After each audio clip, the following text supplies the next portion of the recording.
Hey, what's up? I'm here with another of my Monday Night Raw overviews. Sorry I'm a little late with this one. I've got a little sidetracked after last Monday night, but anyways, still gonna do it.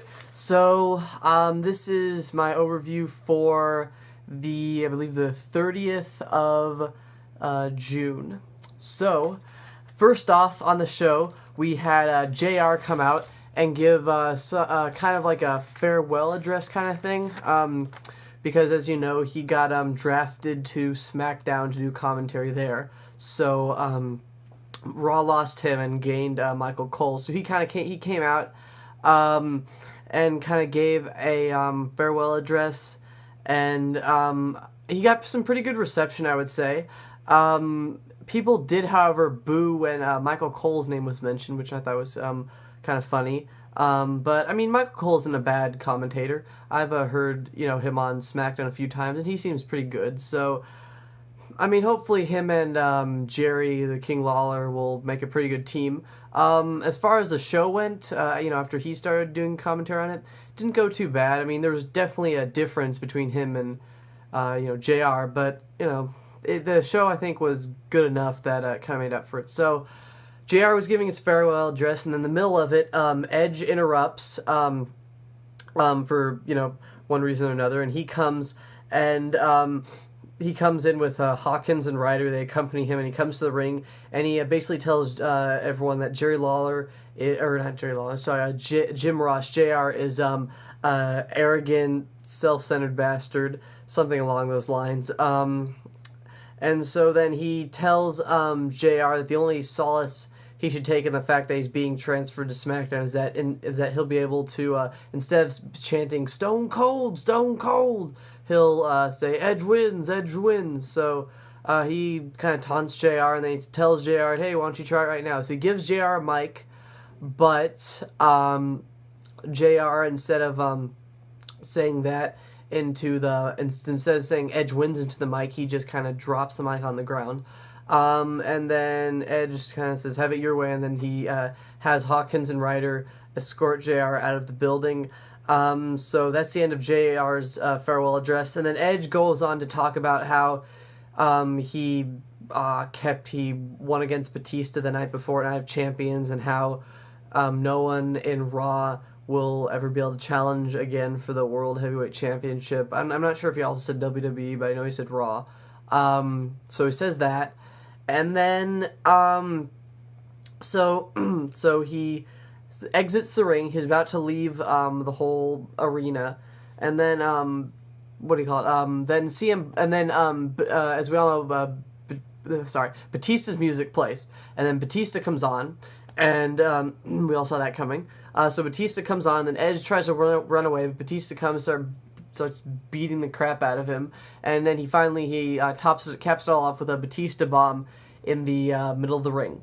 So, I mean, that was pretty cool. It was good to see Batista get some of his earned, because Edge earned that beating. I mean, he's been a pretty good dick heel long time to Batista and just everyone. So Batista gave him what he deserved. And then just as you think it's all over, they're going to move on.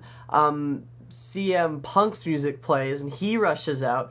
And I'll admit, for myself at least, for the first few seconds, I was like, why was he doing out here? But then of course he has the Money in the Bank briefcase. So he goes into the referee, brings the referee out. He tells the referee, I'm cashing this in while Edge is in the ring, all bloodied and battered. He gives the briefcase to the referee, and they make a match right there for the World Heavyweight Championship. And so CM Punk delivers the go to sleep to Edge, and he wins the World Heavyweight Championship. So all my fears about Raw not having a championship belt on their show are now gone, because we have back the World Heavyweight Championship, and it's a good change of pace. I thought I was kind of speculating they were going to have CM Punk do something with that to bring a championship back to Raw. I didn't know how soon they did it. They did it, very soon.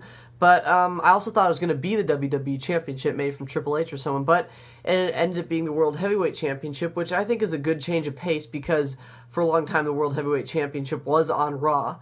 And so it's, I think it's good to have it back, and it's also good to have a championship that isn't Cena-fied, and by that I mean one that doesn't spin, one that's just stationary. So that's another good change of pace. And so let's see what else. So then basically CM Punk becomes a new World Heavyweight Championship, and I called that the first match of the night. It wasn't really a match, as much. It was a squash match basically. But the second match of the night is next with Mickie James versus Jillian Hall. And so they both come out, and I'm not really sure, not really a special match. I mean, you just get to laugh at Jillian for trying to sing, and then you have Mickie James win.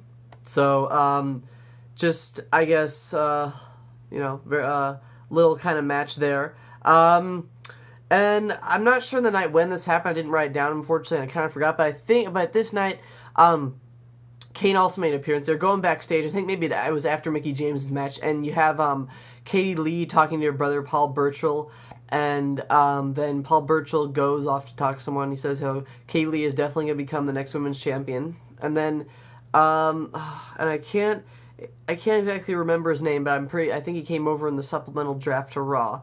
But yeah, I can't remember his name off the top of my head. I'm sure I'll remember it though later. But he comes and tells, wrestler comes and tells Katie Lee that he was a big deal on the show that he was traded from, and how he's gonna make his name heard again or whatever. And then he by challenging all the big guys in the locker room, and then he turns around. Kane is right there, and so then Kane chases him out into the main ring, and Kane basically demolishes him right out there. So hopefully they give Kane some good work again, ever since he just lost the ECW championship. So then we go to Rey Mysterio comes out and gives a speech, because also he's one of the new guys on Raw, so he comes out and gives a speech. And then in the middle of it, Santino Marella comes out. Haven't seen him in a while. He comes out and interrupts, kind of, antagonizing Rey Mysterio.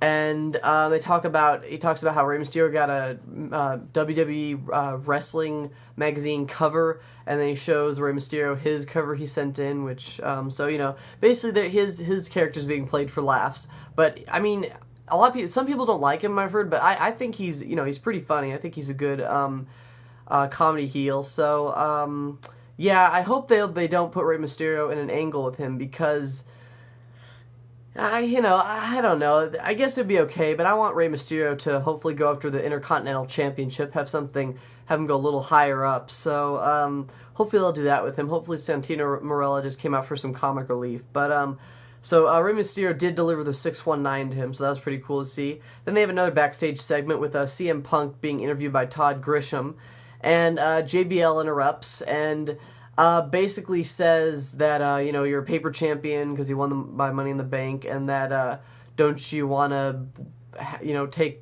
solace in the fact that you actually beat someone, and he says, why not challenge me for it? So he makes a match right there with JBL versus CM Punk for later that night for the World Heavyweight Championship, so we got a main event then. Although I think there was a main event already scheduled, Chris Jericho versus Kofi Kingston rematch for the Intercontinental Championship. I think that was billed as a main event, but I think this is really the main event of the night, or so they said.